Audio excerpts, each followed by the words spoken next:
today another podcast episode. So let me bring up Microsoft Word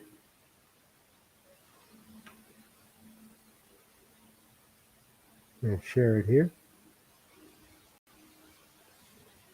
And today's episode is about small gestures. Now, if you know anything about me, and most of you don't, I don't go out much unless I have to. In this world of getting everything delivered, it's much easier to do that. So, you can think of me as, I don't know, Howard Hughes without all that money to screw things up. Anyway, I had to go out the other day, and it was an interesting experience because I didn't expect what happened at the end of my trip. I had to go over to the local cable store. And I went over there with a friend, and the friend was taking care of something, and I was kind of there to share information and make the whole process easier. Anyway, he was taking care of what he was needed to do at the counter, and I was sitting in the little waiting area, which actually was only about 2 feet from the counter. So both of us were interacting with the salesperson or the customer representative, but I was interacting with another group, and that's what this podcast episode is all about. So I call it the Day of the Small Gestures, and let's turn on dictation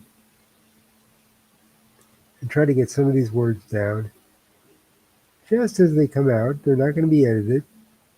This is only a first draft, and with a first draft, you don't worry about editing a whole lot. So we'll go up here, because I use voice recognition, and there we go. Okay.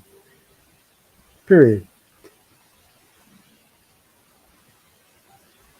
So I don't go out much unless I really have to go out. Period. But sometimes it's unavoidable. Period. My recent outing was one of those times. Period. You see, I had a friend who had to do something over at the local cable store,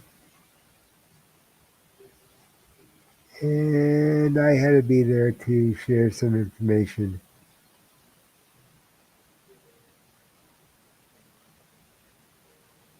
Because I'm kind of a techie. I'm kind of a techie at heart. Period. Anyway, while he was at the counter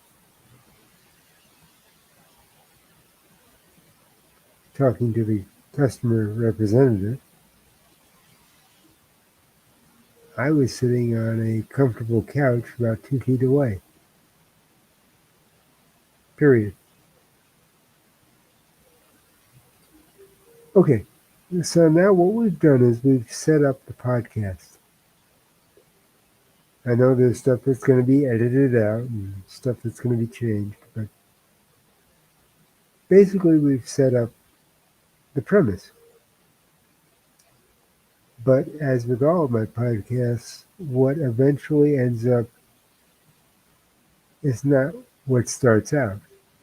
So you can expect this story to change as things go on. And that's what you're doing for your readers. You're telling them a story. Now, in this case, I'm writing this for an oral presentation. I'm going to record it. But if you're writing something, anything, whether it's that great American novel you've always wanted to write, or a blog that talks about something you're interested in, or maybe a magazine article, which is what I spent most of my professional career doing. Um, you're always writing for the reader. You're not writing for yourself. Now, you can find your own voice. It took me a few years to do that. Uh, when I first came out of college, I didn't have my voice. I had my teachers and my professors' voices in my head. And quite frankly, it was pretty crowded. In fact, funny story, my first magazine piece, and I won't go into how I managed to obtain that job. Um, but my first magazine piece was to write an article about a gaming group from England. I was living in LA and I had made a connection who publicized this group, and we arranged to meet, and I shared that arrangement with the editor of the gambling magazine on spec. And anyway, I won't go into the details of what happened. That'll be for another podcast, but another podcast episode of the Writer's Life podcast. But after the interview was over, I went home and I proceeded to write the article about this gaming group in England. And I delivered it over to the editor. And a few days later, I received the article back in the mail. Uh, those were the days before email. I received the article back in the mail, and written across the top in the infamous red pencil that all editors keep with them at all times was the word sophomoric, underlined with an exclamation point. Now, I believed I had done everything right. I had done everything that my teachers had taught me to do at the University of Arizona. And I didn't even know what sophomoric meant. So I grabbed my handy dandy Webster's dictionary and looked up the word sophomoric. Found out in essence it meant of or relating to a sophomore in college. In other words, he was telling me that my writing wasn't professional. It was amateur. Well, when you're writing for a national magazine, you can't be an amateur, even if it's your first job. So I looked at it, and that word sophomoric kept hitting me in the face, and I decided to take a risk. I had nothing to lose. He wasn't going to run the article. And I still had a great interview. So I rewrote the article. I convinced him to let me rewrite the article. And I rewrote it the way I would have written it had I never gone to school. Now, I have to say that I'm not saying that going to school didn't teach me anything. It did. It taught me structure.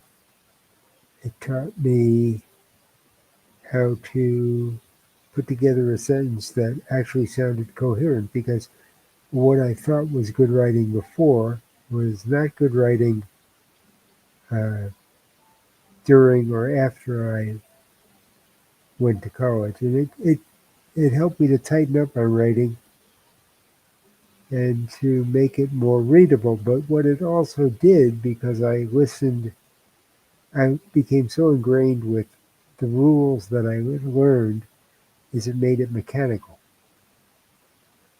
And structurally, it was perfect, or close to perfect. I'm not going to say perfect. But I wasn't writing for the reader, I was writing for myself. And that was the mistake. So, anyway, I sat down and rewrote the article in my voice, or my voice at the time. The voice I have now is an evolved version of that, very much evolved from that. That was kind of like baby steps compared to what it is now. And I sent it to him. And as a result, I ended up being a feature writer for that magazine and writing a column for the next 2 years because I showed him that I was a writer, not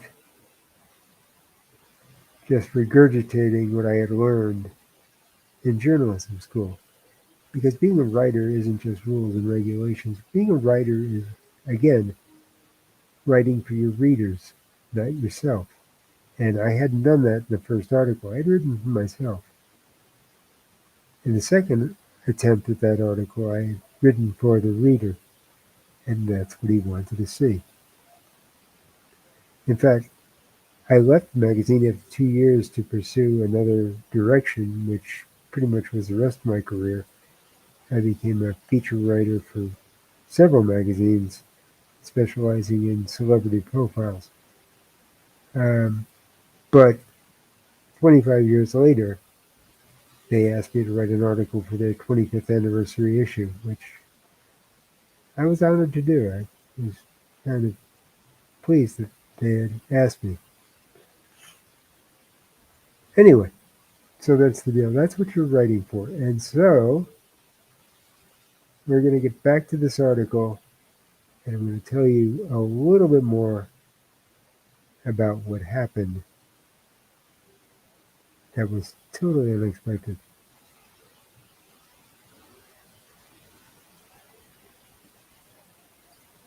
New paragraph. So there I was, and I was periodically answering questions while a big screen TV was in front of me, playing some food, some chef contest. I'm not sure what the show was because I don't watch much television. I don't watch much television, comma. But I wasn't alone. There were several other customers around, and one customer had several children with him around the ages of 4 to 5 years. Period. There was also a big, round, huge, I should say, round, padded ottoman right in front of us. Period.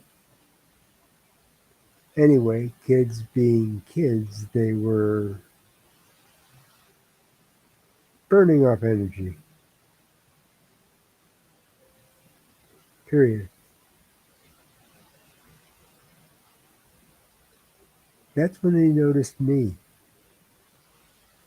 Period. Now, now, now, comma, I should say, they didn't notice me as much as my crutches.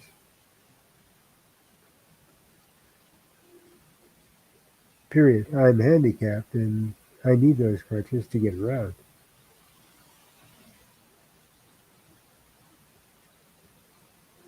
Period. And I heard the question that I've heard so many times in my life. Period. In fact, I've spoken about it in some of the other podcast episodes. Period. It's the infamous question, comma, comma, what happened to you? Question mark.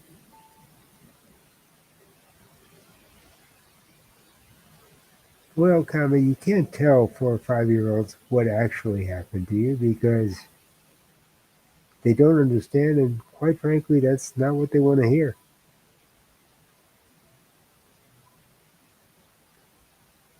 Period.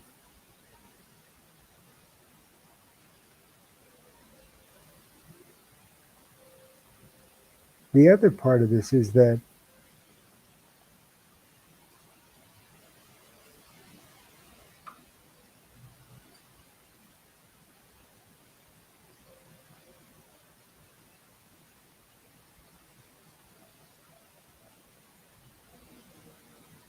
hang on, I want to kind of split this up. I'm not thinking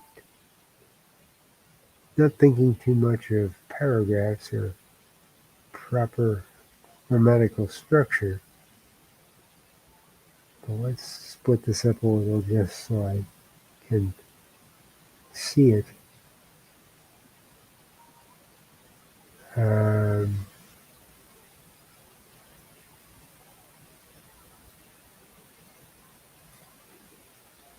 it helps me to see what I'm talking about.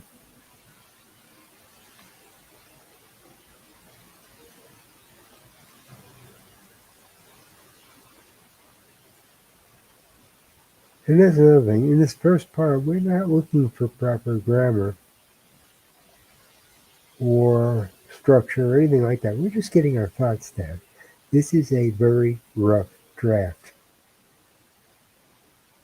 I will take this when it is completed and probably do 2 or 3 or maybe 4 revisions before I get a final script that I record. The final script will be around 1,000 to 1,200 words. That's about 8 minutes, which is where I'm trying to keep my podcast length. And believe it or not, even with some of the mistakes that are in there, we got 289 words. I would say we have about 250 words. We're a quarter of the way there. And we may not finish it in this session, but at least you'll get the idea. Okay, so back to the dictation.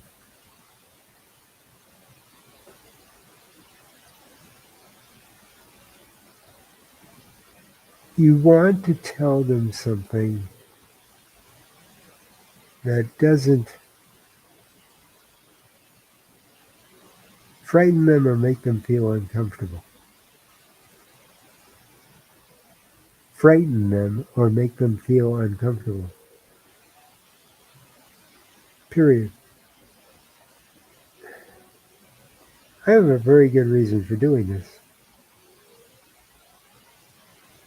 Period. They know that I'm not like them because they can see it. Period. If I make them feel uncomfortable, comma,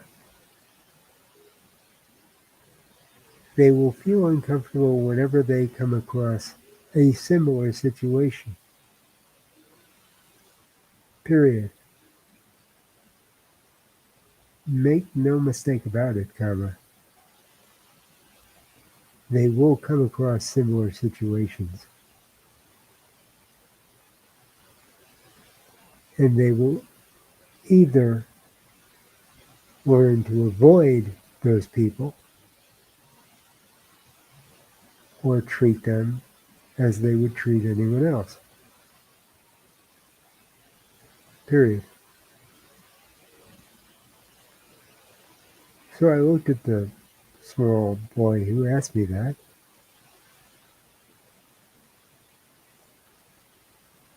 and said, I hurt my foot. Period.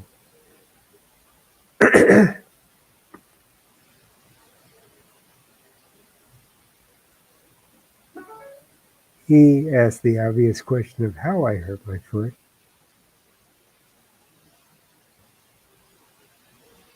and I just said I don't remember because it happened a really long time ago. Period.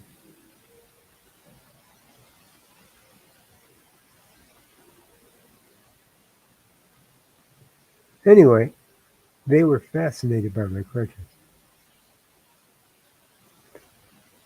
By my crutches. Period.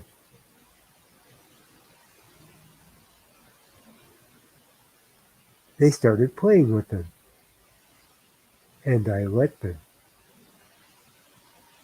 And I let them.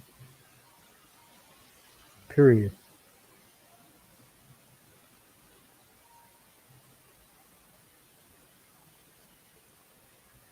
They couldn't hurt them, and more importantly, they couldn't hurt themselves. Period.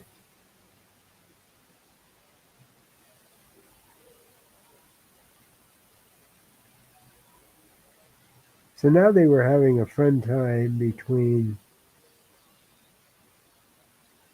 sliding across the ottoman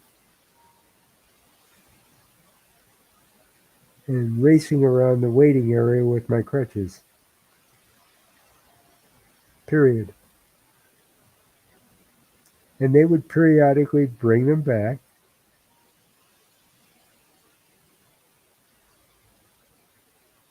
I should say one of the boys would periodically bring them back, at which point his brother would start using them. Period. They were having a good time. Period. They weren't hurting anybody or anything.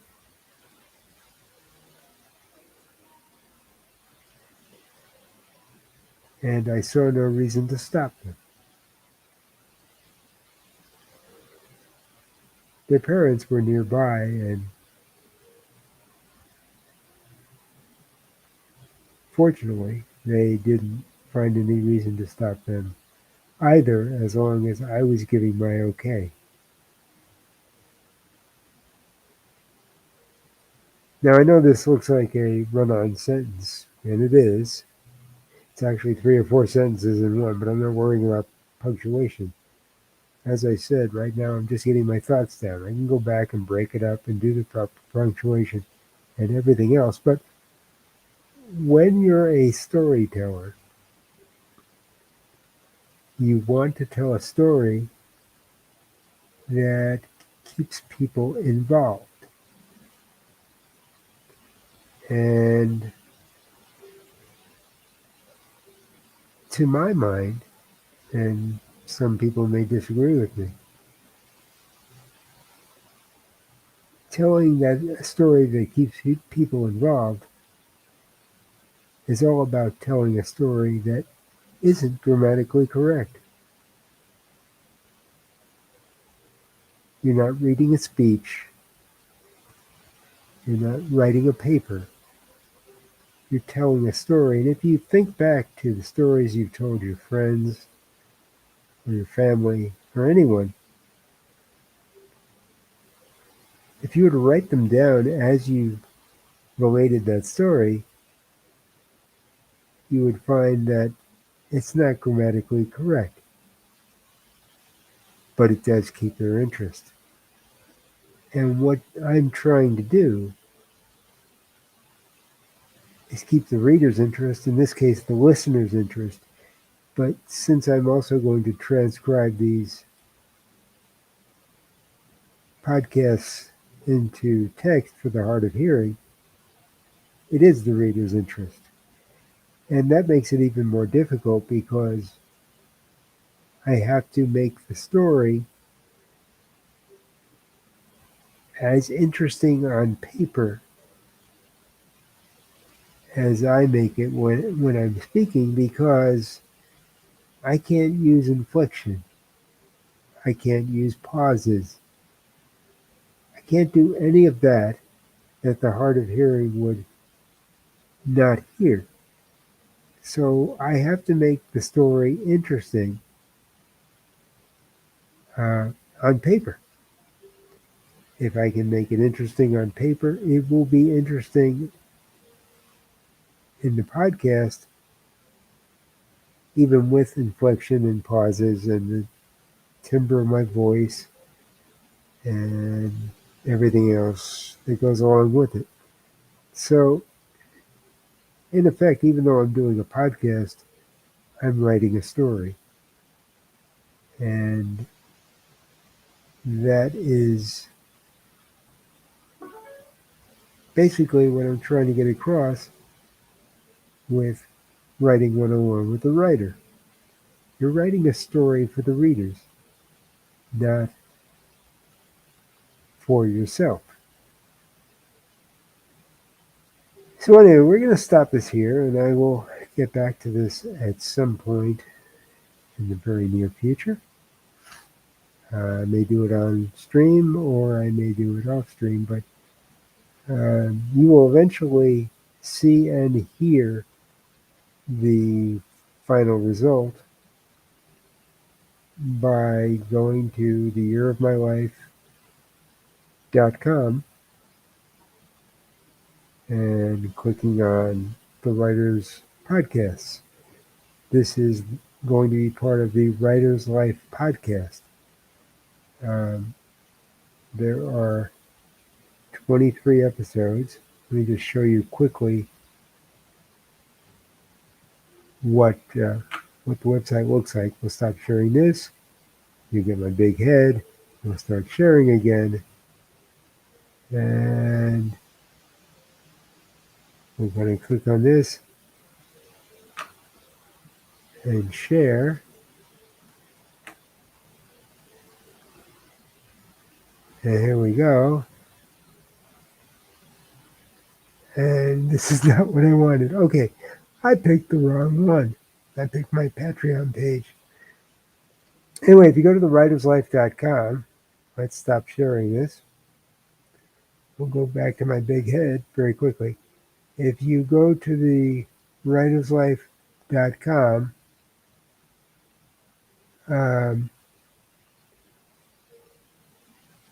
you will see the website. Go to the Writers Podcast and listen to it, and you'll get an idea of what I mean. Until we meet again, be good to yourself, be good to everyone you meet, and take care. Bye-bye.